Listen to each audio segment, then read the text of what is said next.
नमस्कार दोस्तों। आज हम प्राचीन काल के महाजनपदों की बात करेंगे।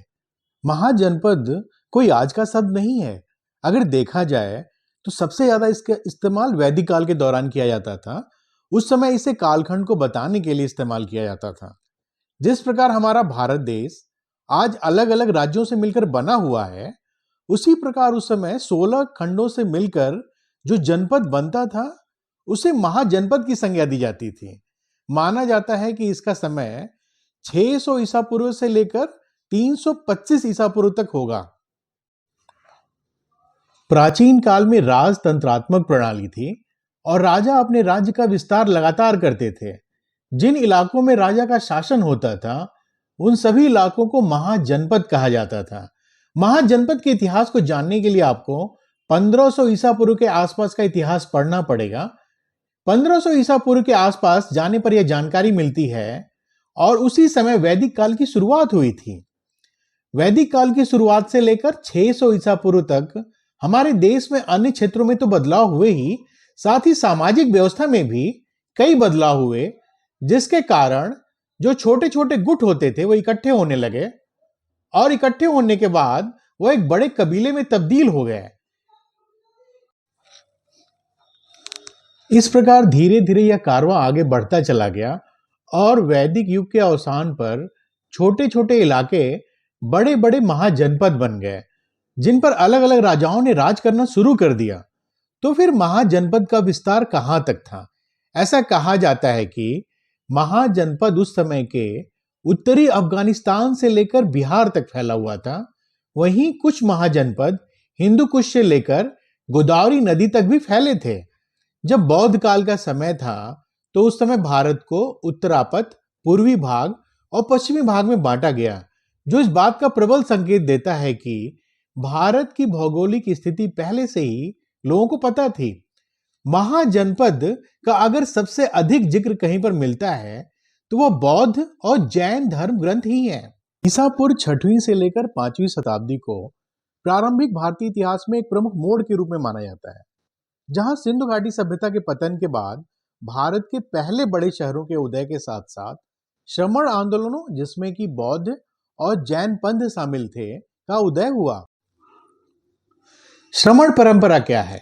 वेदों में जो कुछ भी आदेश एवं उपदेश उपलब्ध होते हैं, अर्थात यज्ञ, तप, आराधना, उन्हीं के मुताबिक जिस परंपरा ने अपनी जीवन पद्धति का निर्माण किया वह ब्राह्मण परंपरा कहलाती है, तथा जिस परंपरा ने वेदों को प्रमाणित न मानकर आत्मज्ञान, आत्मविजय एवं आत्म साक्षात्कार पर विशेष बल दिया वह श्रमण परंपरा कहलाती है। प्राचीन भारत में राज्य या प्रशासनिक इकाइयों को ही महाजनपद कहा जाता था। उत्तर वैदिक काल में कुछ प्रमुख जनपदों का उल्लेख मिलता है। महाजनपद काल के स्रोत क्या हैं? पहला है बौद्ध साहित्य। सुत्त पिटक तथा विनय पिटक से महाजनपद काल की जानकारी मिलती है। अंगुत्तर निकाय तथा महावस्तु से 16 महाजनपदों के बारे में जानकारी मिलती है। अंगुत्तर निकाय एक महत्वपूर्ण बौद्ध ग्रंथ है। यह सुत्त पिटक के 5 निकायों में से चौथा निकाय है। अंगुत्तर निकाय में गौतम बुद्ध और उनके शिष्यों के हजारों उपदेश संग्रहित हैं। अंगुत्तर निकाय का हिंदी अनुवाद भदंत आनंद कौशल्यायन ने किया है, जिसे महाबोधि सभा कलकत्ता द्वारा प्रकाशित किया गया है। जैन साहित्य के बारे में देखते हैं। भगवती सूत्र से 16 महाजनपदों की जानकारी मिलती है। भगवती सूत्र असल में जैन धर्म का सर्वाधिक महत्वपूर्ण ग्रंथ है। इसे व्याख्या प्रज्ञप्ति के रूप में भी जाना जाता है, जिसका अर्थ है स्पष्टीकरण का स्पष्टीकरण। यह 12 अगमों में से 5वां है और आचार्य सुधर्मा स्वामी द्वारा जैन धर्म के श्वेतांबर स्कूल द्वारा रचित है। यह जैन प्राकृत भाषा में लिखा गया है। आइए विदेशी विवरण को देखते हैं, जहां पर महाजनपदों का उल्लेख मिलता है। नियार्कस, जस्टिन, प्लूटार्क, अरिस्टोबुलस और अनेसीक्रिटस जैसे विदेशी नागरिकों की रचनाओं से भी महाजनपद काल के बारे में जानकारी मिलती है। कौन से तमिल ग्रंथ इसके बारे में बताते हैं?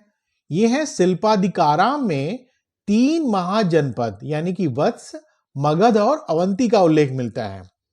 16 महाजनपदों में से 14 राजतंत्र और 2 गणतंत्र थे।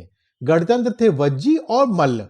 बुद्ध काल में सबसे अधिक शक्तिशाली महाजनपद थे वत्स, अवंती, मगध और कोशल। 16 महाजनपदों के नाम इस प्रकार हैं: काशी, कोशल, अंग, चेदी, वत्स, कुरु, पांचाल, मत्स्य, सूरसेन, अश्मक, अवंती, गांधार, कंबोज, वज्जी, मल्ल, मगध।